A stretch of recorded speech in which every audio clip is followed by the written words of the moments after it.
Welcome back to Columbus Brick by Brick, the podcast where we uncover the people, projects, and ideas shaping the future of Columbus, Ohio.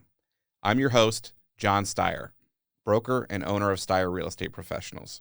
Each week, we sit down with the local leaders, business owners, and change makers building something meaningful here in our city, one story at a time. Today's episode is all about vision, hustle, and transformation. And I'm thrilled to be joined by Malika Smith, a dynamic realtor with Red One Realty and the powerhouse behind the Matchmaker of Real Estate and Smith Dream Homes. Malika brings a unique blend of real estate expertise and hands-on renovation experience through the renovation business that she runs with her husband right here in Columbus. We'll dive into how she built her brand, what made her take the leap from the corporate life to full-time entrepreneurship, and how her story as a mom, wife, and business owner is reshaping what success can look like in this industry. From fixer-upper makeovers to creating content that connects, Malika shares how she blends heart and strategy in everything she does. Plus, we'll talk about balancing family with business, turning challenges into growth, and her vision for building lasting legacy, both in homes and in life. So let's get into it.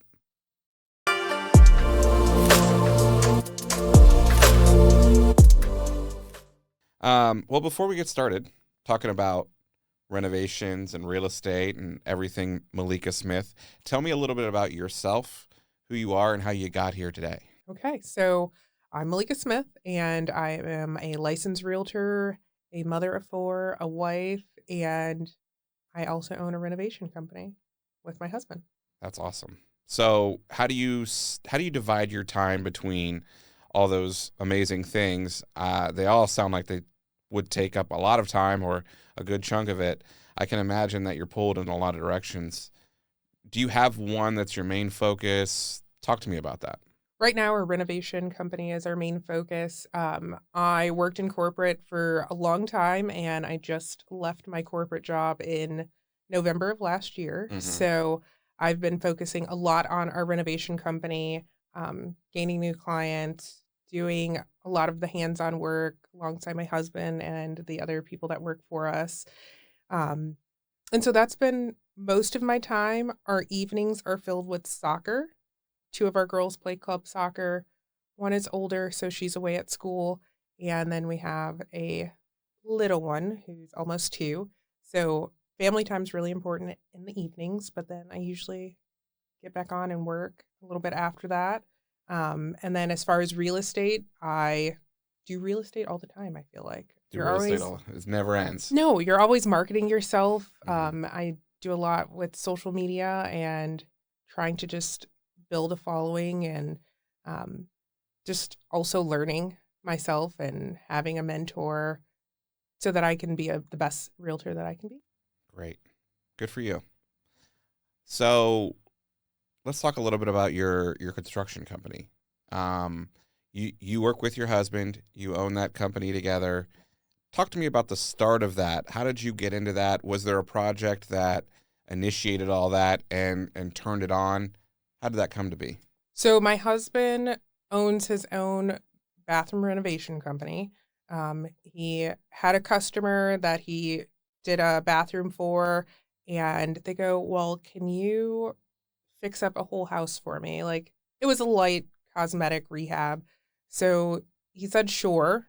And then as he was getting more leads and doing more bathrooms, he started meeting more investors because there are a ton of investors here in Columbus. So that's when we got serious. We said, let's start a new company that's focused on renovations, make sure we got licensed, bonded, insured, so that we did it the right way. And from there, we've kind of taken off. The first client was an out-of-state investor. We did a few houses. I think we did like 5 doors for him. And then we've been mostly working with investors on renovation side. And then we do bathrooms and kitchens for residential clients as well. Yeah, and I've seen your social media. It seems like you're heavily involved in the construction company. How do you have time for all this? I wake up very early and I go to sleep very late. We just hired someone to help do a lot of like the project management and coordination. I was going into stores, getting quotes. We built a lot of relationships with vendors by us going in person and doing things. So we've looped in our new employee to help bridge the gap, and it takes a lot of the administrative time off my hands. She's able to go meet contractors and vendors on site at projects so that I can either do my real estate a little bit more or just be more hands-on at a project. Right. And so that hiring, was that the first full-time employee that you've hired into the business? I'm sure you have a lot of subs that you work with, but how was that process for you? So it was new. I am a type A person, so I like to do everything myself. I am working on delegation. I've heard a lot of hands-on from you already, yeah. Yes. Well, we have two people that they're 1099s, but they pretty much work for us full time, and they are wonderful. They've been with us. We've known them for over 2 years now. So they had their own company, and then they've kind of just transitioned to working with us full time. But we may not have them as contractors and may turn them into W-2 employees as we grow. As you grow. Yes. So, I mean, to me, learning to delegate, learning to not be at properties all the time is where I'm headed. And that's hard to learn. As business owners, it's hard to delegate. It's hard to let go a little bit. And so I commend you because I know exactly what you're going through. And but it's important. We have to lean on people. We can't do it all ourselves. As we grow and scale, it's impossible. It is impossible. So I would say I'm better than I was at the start of January with it, but there's definitely more to do. We're almost through April, so we're making headway. I give myself to the end of the year. Okay. And what's the goal then? I would like to have at least 2 more full-time people. We are working on expanding and doing more bathroom and kitchen renovations. I do like the design aspect of being able to create something out of something old. So I would like to get into more of that than doing whole home renovations, but we're always up for a challenge or a task or a project. Yeah. And so you mentioned that you left your corporate job recently to jump in with both feet. Was there a tipping point for you in which you realized it was time? How did you make that decision? I really left so that I had more flexibility with our kids. Our oldest had left for school, and then we still had 3 kids at home. So I really wanted to be able to put kids on the bus, take them off the bus. If we wanted to take a vacation or if I needed a day off, I wasn't asking for permission or not feeling guilty, because working in corporate America and being type A, to leave your work to someone else, it adds to their plate and may not get done how you want to do it. So the family aspect was really the tipping point. Leaving work early for soccer practices. We're on a soccer field 6 or 7 days a week. So it was more the freedom and the flexibility. And then the renovation company, to have my husband, who is very hands-on, he's more hands-on than I am, managing projects, and it just wasn't working well for us. And ordering materials, doing bids, going to see properties. It was just a lot of time. It took away from our marriage time. It took away from our family time. And you were pulled in too many directions. Yes. So I loved my team. I loved my job. So it wasn't anything bad, like no bad terms. I just needed to do it more so for my family and myself. Yeah. Well, congratulations. And it's going well. You're enjoying it. You made the right decision. Yes. Good. I don't know if my kids like it as much because there's more accountability for them with us being home. But no, it's nice. I've always worked, 7:30 to 4:30. So I was never home for those get up, get dressed, and welcome home when you get off the bus. So that's been fun. We do a lot more cooking together and just more family activities. Well, that's great. And that was the goal. So it sounds like it's working out well. Well, I love that. You've got more family time. You've also got these 2 vertically integrated businesses with the real estate sales and the renovation company. do you find that there's like a cart and a horse? How do you work with these two companies, these two enterprises, dividing your time? Is one kind of the main driver of the other, or talk to me about that? So I would say the renovation company takes up most of my time, Mm-hmm. but as I grow as a person and can delegate, I think, and we hire more people, and I take a step back from being so hands-on, then my realtor job and abilities will grow.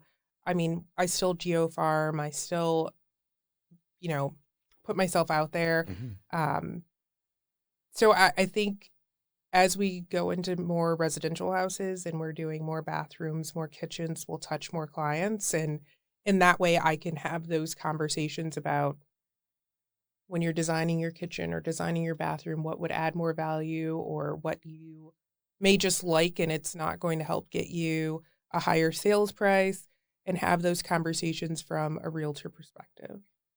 I love that. So you can be an agent and you can be their contractor, and whatever they need, you can provide it. Yes. So we also get calls for like request a remedy from different agents. Mm-hmm. And so sometimes I talk to both sides from a licensed contractor perspective or, working with the seller's agent and just getting our name out there and networking. That also helps. I offer advice. I say, whatever you decide is your decision, but this is what I would do. Mm-hmm. This is what I would do as an agent. This is what I would do as a contractor.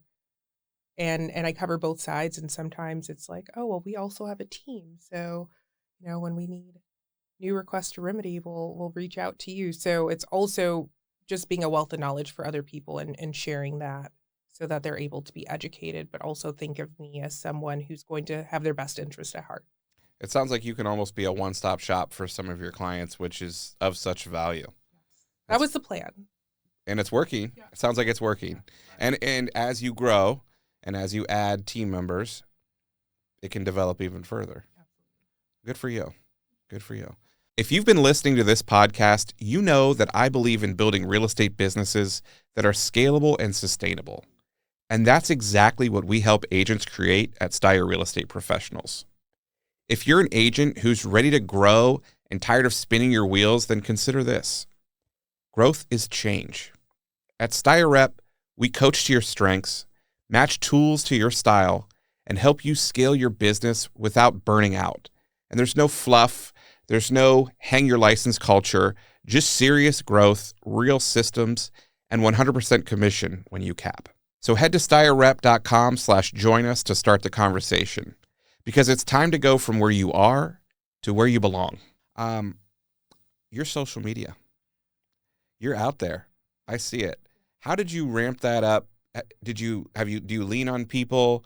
Talk to me about your social media, because it is impressive and constant.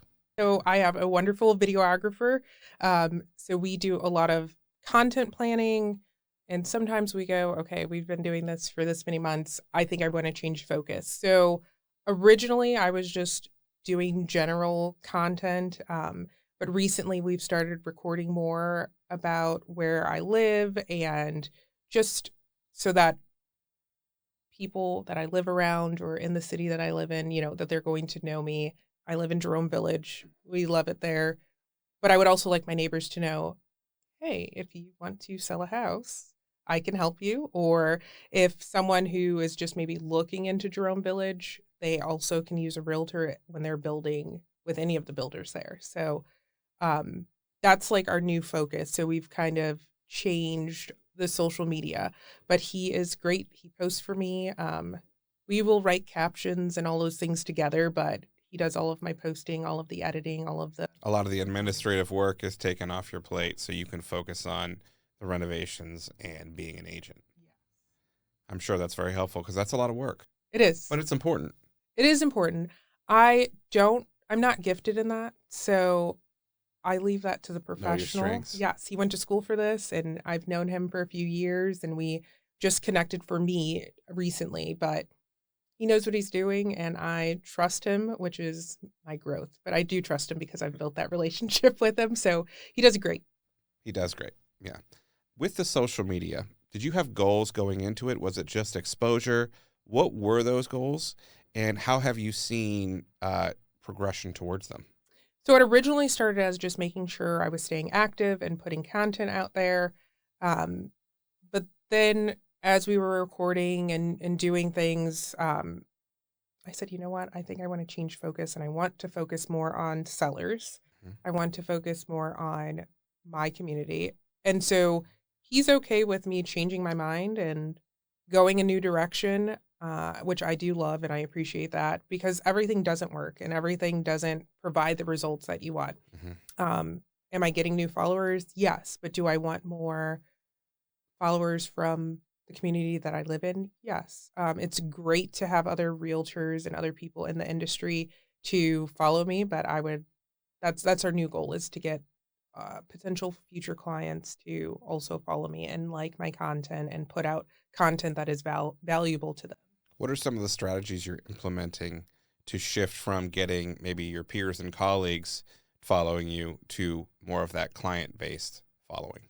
So soon we'll have more with local businesses, partnering with them, either featuring them on my page and social media or um, just getting to know the owners so that there's like a face behind a name in the community.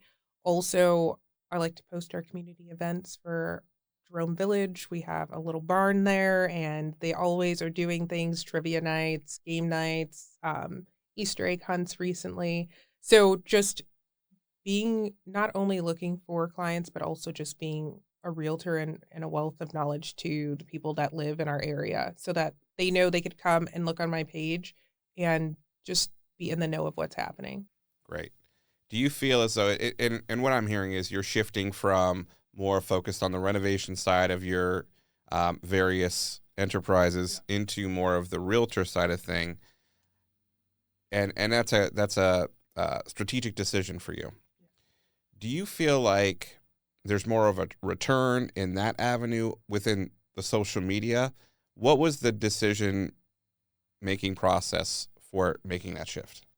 I would say I originally left my job and I said, you know what, real estate will replace that income.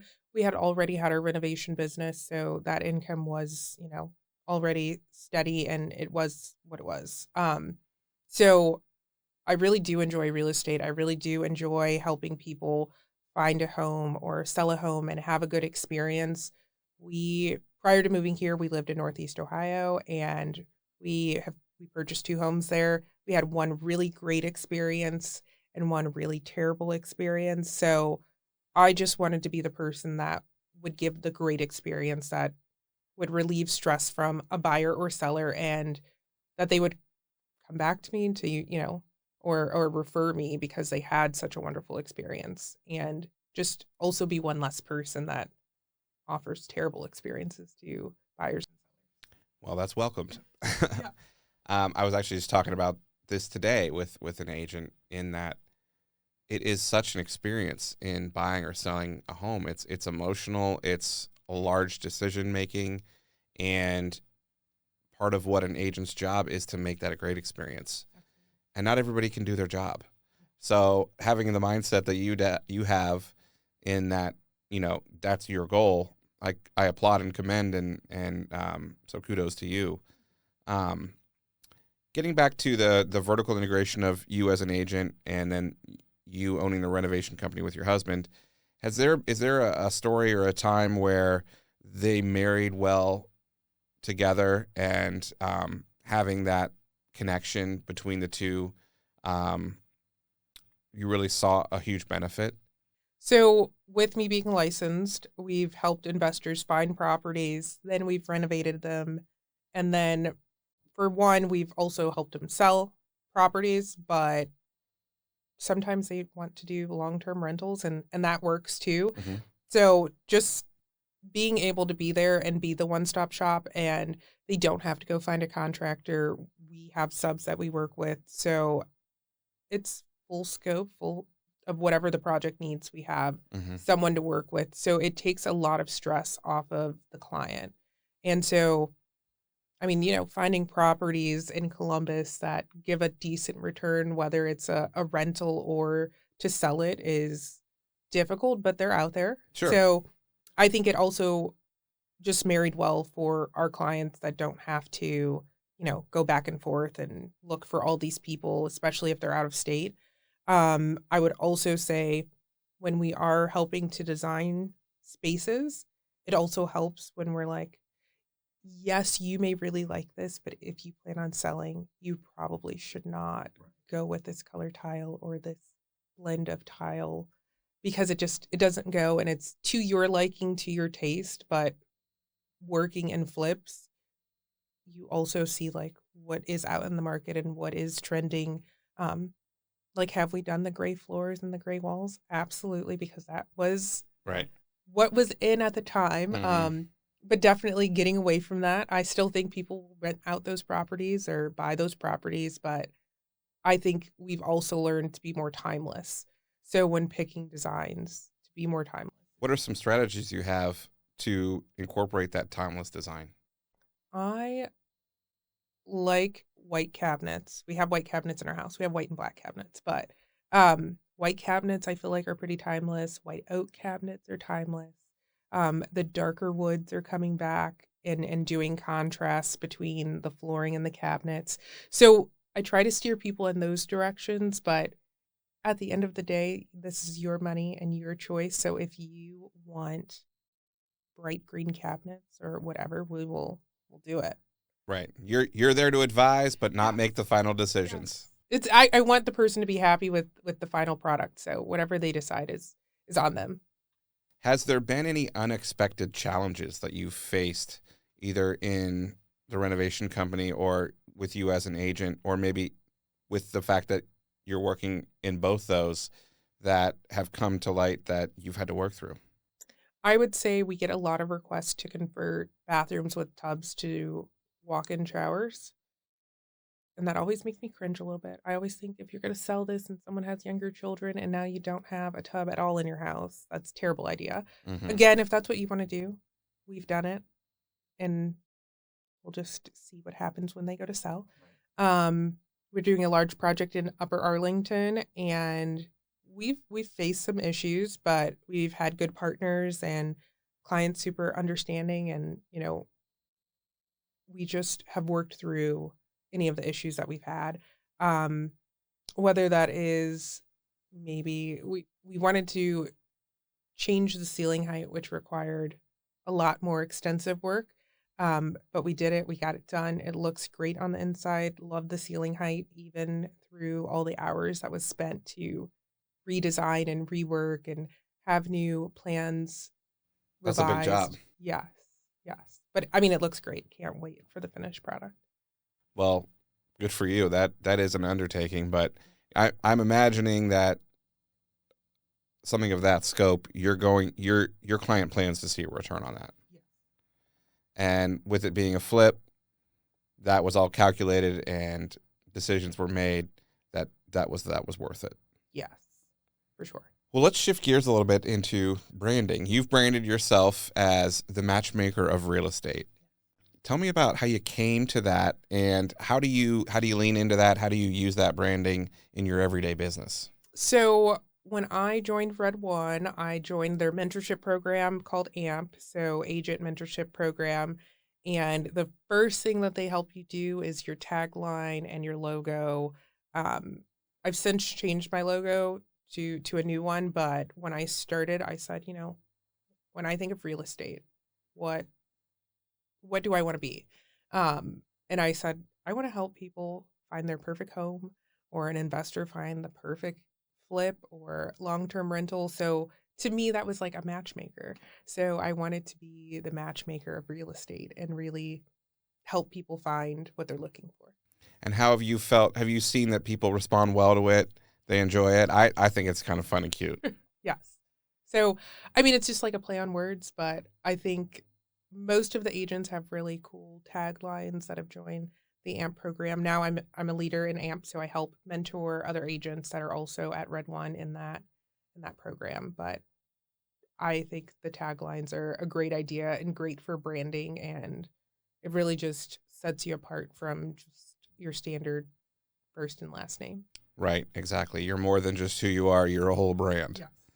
And so how do you plan to lean into that? Do you have visions to grow that brand in the future? What's the future look like there? I think it still ties into our Smith Dream Homes, which is our renovation company. So we're still doing like matchmaking, whether that's in a certain space or a whole home renovation. We're still being a matchmaker to the end design, to what the client wants, and just making sure that they're happy and satisfied at the end. Yes, that's great. And you're right, there is a lot of that matchmaking in real estate. You're helping clients buy or sell. You might be making a match between a buyer and a seller. Yeah. You might be making a match between an investor and a property. You might be even making a match between an investor and the right tile Yes. for their flip. Yes. Well, that's great. That's great. So I hear again that you're really tying it into the renovation company. Do you see a future in which you personally lock in on one or the other and you let the other kind of become its own thing outside of you? Or do you plan to want to be involved in both for the long haul?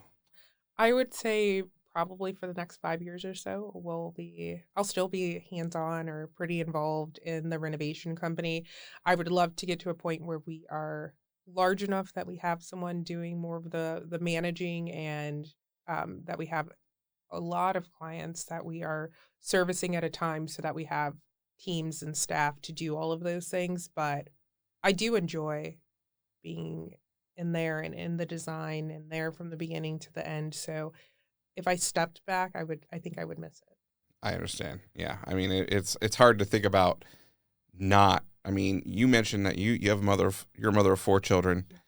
I feel like as a parent, but also as an entrepreneur and a business owner, our businesses are our babies too. Yeah.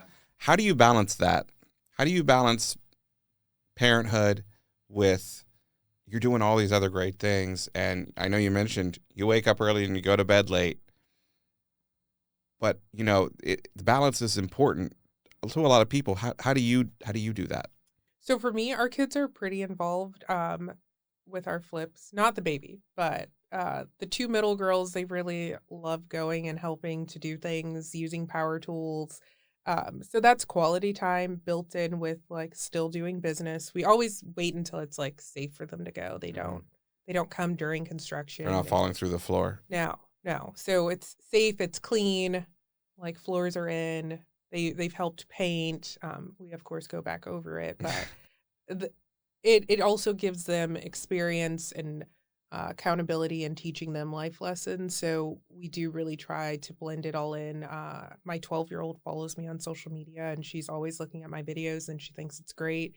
I let them help us plan. Maybe they love to go to Lowe's and Home Depot and Floor and Decor and look at samples, whether they're paint samples or flooring samples. So they are very involved in the business. I don't think any of them love real estate enough to take over later in life, but I would say the 12-year-old, she's an entrepreneur as well. Mm-hmm. And so she's started her own bracelet business, and she enjoys going to soccer games for her sister and selling them to the parents or selling them in our development. So we've figured out how to just blend it all together and teach the kids and make it something that everyone can grow from. As far as schedules, family's really important. Our girls know all of our clients. They know all of the property names because they're around us and hear us so much, but we definitely do take a pause when we are doing activities for the kids. Sure. Yeah. And that's important. You mentioned that you feel like your 12-year-old is an entrepreneur as well. Yeah.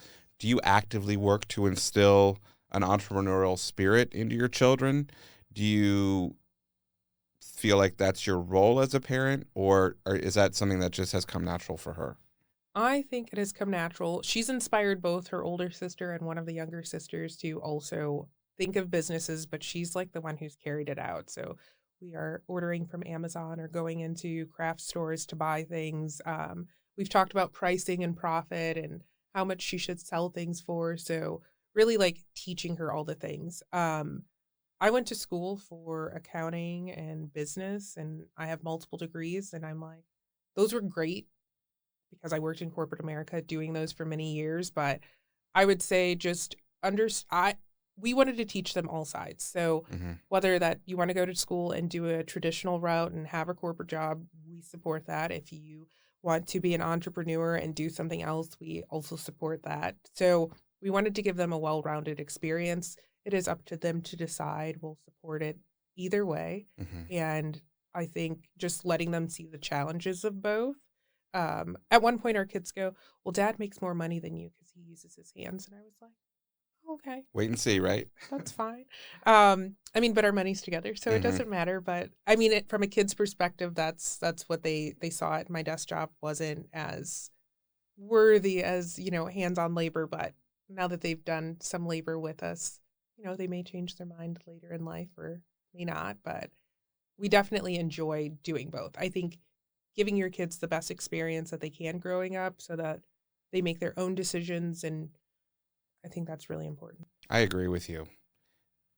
As parents, it's important, I think, to make sure that our children are well-rounded and experienced, and there's avenues for success in a lot of different ways. I'm a big fan of the entrepreneurial path, and you're taking that path as well, but to provide different opportunities for your children, or different explorationary paths is great. So good for you. So what do you see in the future for both you as an agent and for the renovation company? Where would you like to be in 5, 10 years?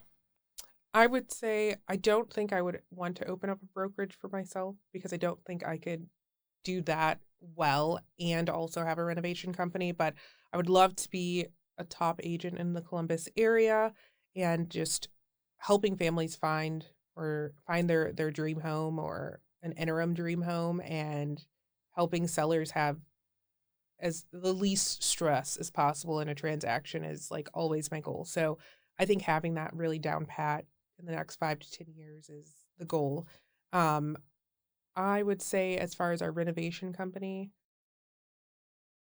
just more employees, doing more revenue, and having more clients is the goal. I don't Just know if keep we've growing. Yes, I don't know if we've thought of a number, just because a renovation, whole home renovation, is more, revenue than a kitchen or bathroom, but you can do more kitchens and bathrooms than you can typically in a home renovation time. So we're still figuring out where the focus is for that Hmm. in the future, but definitely something we review and think of. And I have an accounting degree, so I'm always pulling our numbers and pulling them by project to say, this makes us more than this, or this is where we should be selling at so that our profit is at least this amount for each job. Um, and I'm very analytical. So, Do you uh, see yourself niching down to maybe just going back to bathrooms and kitchens, or yes, do you think that that's in the plans? that's like the short term goal, is to do more kitchens and bathrooms for sure. But we're always, I also invest. And so we do flips for ourselves. And so, I mean, that's still like, You want to keep it in the back pocket? yeah. I don't want to like lose the skill, lose the craft, Hmm. lose being in the know of what's going on. So I think we will do it all, but with more of a focus on kitchens and bathrooms. Great, great. I'm someone who works with their spouse. You're someone who works with their spouse. How has that gone for you? And that sounds like a loaded question, but let me word it better. Is there some advice you can give to someone who may be considering going into business with their spouse? Perhaps they've never worked together. I think we started off great because I was just in real estate as a realtor. He was doing like kitchens and bathrooms, mostly bathrooms. And so there was like cross, but there wasn't a lot of cross. So when we started our company together, he's more hands-on and I was more, because I worked full-time in an office, I was more of the like materials and like schedules and payments and client facing. So I would say as we've evolved, we've had to figure out what works best for us in the business. We typically are not always on site together at the same project, but when we are, we just do things different, but we just think different. It's not that his way is right or and my way is wrong or vice versa. We just do things differently. So it's taught us to listen more to each other's ideas and ways of doing things and also compromising more because you have to do it more frequently. So if you're just together in the evenings or on the weekends because of how schedules are, you don't have to do it as much. But when you're together every day in the evenings and in the mornings, um, it just makes you evolve as a couple, as Hmm. partners in business and partners in life. Have you felt that there's been any times where you feel like you can't turn work off? That's just me as a person all the time. Um, Before we moved here, I worked for Odie, which is a plumbing company, and I was on the manufacturing side. So I we had people working 3 shifts, so 24/7. So I was always getting calls, always getting emails. So I've never been one to turn work off, but now I'm learning to turn it off. Like maybe it's 10 p.m. and not it, it's just never ending, but I do turn it off now. You do turn it off. Yes, for the most part. Well, I know that it is tough to turn off as an entrepreneur. And then especially when you're sitting there next to someone that's working on the same or similar things, it's easy to just want to keep going and talk about it because we have that drive. But it is important to focus on, hey, let's just be a couple here instead of. He's much better at it than I am, so I'm also learning to turn it off from him. Like if someone has a question and sends me a text, I'm like, that's quick text, and then maybe it turns into like multiple texts, and I'm like, oh, that wasn't a good idea. But I feel like clients are pretty respectful on time. But I'm definitely learning from him to turn it off. He does it much better than I do. But he was working for himself longer, so he also in the beginning when he started his company was responding often, and Hmm. I was working, so I was getting emails and text messages all the time too. So it wasn't a huge deal. But now that we work together and we're together all day, we're like we talk about business way more hours in the day now than we used to. So there does need to be a point where you cut it off. Correct. Yeah. As we continue to grow, we continue to learn, and I'm always one to say, if I'm not learning, I'm not growing. Absolutely. So, well, this has been great. Thank you so much for having this conversation with me. I'm excited to see your continued growth and watch both your renovation company grow and you as an agent alongside of it. I think you have a great future. Thank you for having me. Of course. No, thank you for being here. It's been awesome. I always enjoy chatting with you. Where can our viewers find you? Where can our listeners find you? Social media, obviously. Um, So mostly we're on Instagram and Facebook, but on Instagram it is at real estate underscore by Malika.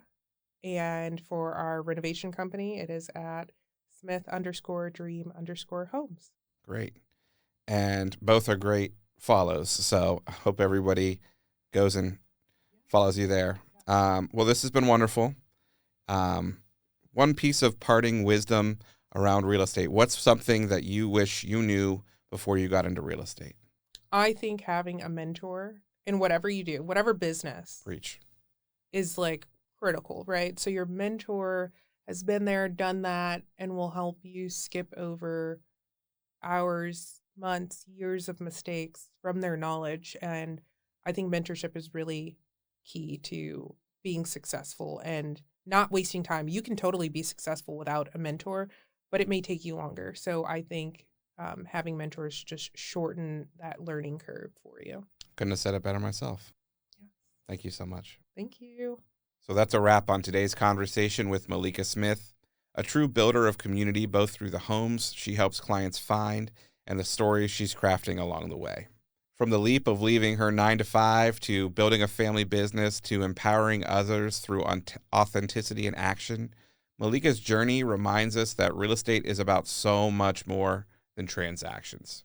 It's about transformation. If you loved this episode, please be sure to subscribe, leave a comment, and share it with a friend or colleague who's building their own path here in Columbus. You can follow us on Instagram, Facebook, and YouTube at Columbus Brick by Brick, and visit us at columbusbrickbybrick.com to catch up on past episodes and learn more. Thanks again to Malika for bringing her full story to the mic today, and thank you for listening, Columbus Brick by Brick, where every brick has a story, and we're here to tell it. See you next time.